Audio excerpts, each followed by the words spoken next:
Oh, oh my god. Alright, so today I'm going to reconstruct my 2x2 single 0.78. It was really unexpected. I don't know why. So this was a scramble.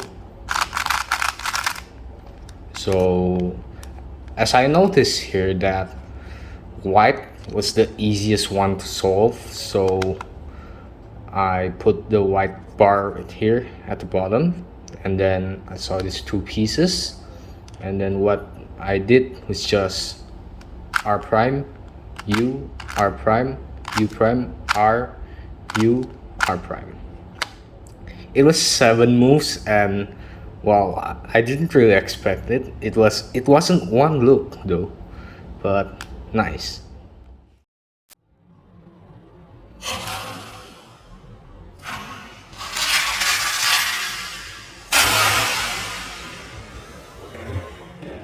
Oh.